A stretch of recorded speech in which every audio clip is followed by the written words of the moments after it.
Group পর্বের শেষ ম্যাচে এবার স্কটল্যান্ডের বিপক্ষে মাঠে নামবে ব্রাজিল। ইউরোপের এই দেশটিতেও আছে বেশ কিছু পরিচিত মুখ।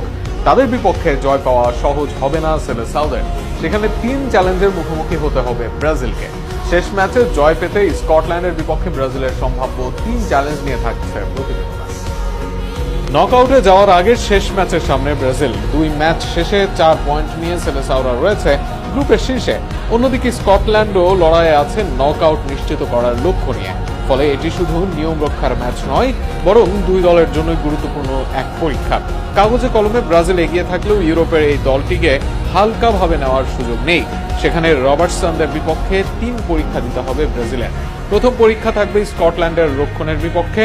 স্কটল্যান্ড সাধারণত নিচু ব্লকে রক্ষণ সাজিয়ে খেলে, মাঝমাঠে খেলোয়াড়ের সংখ্যা বাড়িয়ে প্রতিপক্ষের জন্য জায়গা কমিয়ে দেয়।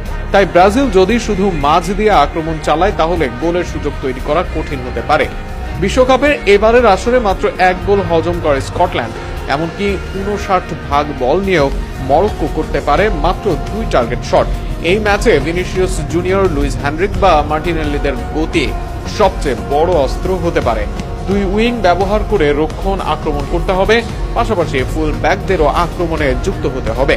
তবেই বেশি সুযোগ তৈরি করতে পারবে সেলেসাওরা। সর্বশেষ ম্যাচে স্কটল্যান্ড নামে মোট 5 মিডফিল্ডার নিয়ে।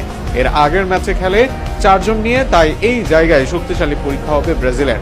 কেননা ব্রাজিলের মাঝমাঠ বরাবরই দুর্বল। সেক্ষেত্রে কাউন্টার অ্যাটাকে ব্রাজিলকে সামলাতে হবে দলের মোমেন্টাম। ম্যাককিন, ম্যাকটোমিনাই, গ্যানন ডোকদের নিয়ে করা মাঝ মাঠের বিপক্ষে ব্রাজিলের ব্রুনো গিমারেজ, ক্যাসিমিরো কিংবা লুকাস পাকেটার দায়িত্ব হবে মাঝ মাঠের ভারসাম্য ধরে রাখা। আক্রমণে ওঠার পাশাপাশি বল হারালেই দ্রুত প্রেসিং করতে হবে সবাইকে। অপ্রয়োজনীয় ফাউল কিংবা সহজে বল হারানোর প্রবণতা থাকলে সেটি ব্রাজিলের জন্য বিপদের কারণ হয়ে উঠতে পারে। তৃতীয় চ্যালেঞ্জ থাকবে আক্রমণাত্মক ফুটবল খেলা ও সুযোগ কাজে লাগানো। স্কটল্যান্ড যদি ম্যাচের শুরুতে আত্মবিশ্বাস পেয়ে যায় তাহলে তারা আরো গুছিয়ে খেলতে পারবে। তাই ব্রাজিলের লক্ষ্য হওয়া উচিত শুরু থেকেই ম্যাচের নিয়ন্ত্রণ নেওয়া এবং যত দ্রুত সম্ভব গোল বের করে আনা। আগে গোল করতে পারলে স্কটল্যান্ড বাধ্য হবে রক্ষণ ছেড়ে সামনে উঠতে। তখনই ব্রাজিলের দ্রুত গতির ফরওয়ার্ডরা আরো বেশি জায়গা পাবে এবং দ্বিতীয় বা তৃতীয় গোলের সুযোগ তৈরি হবে।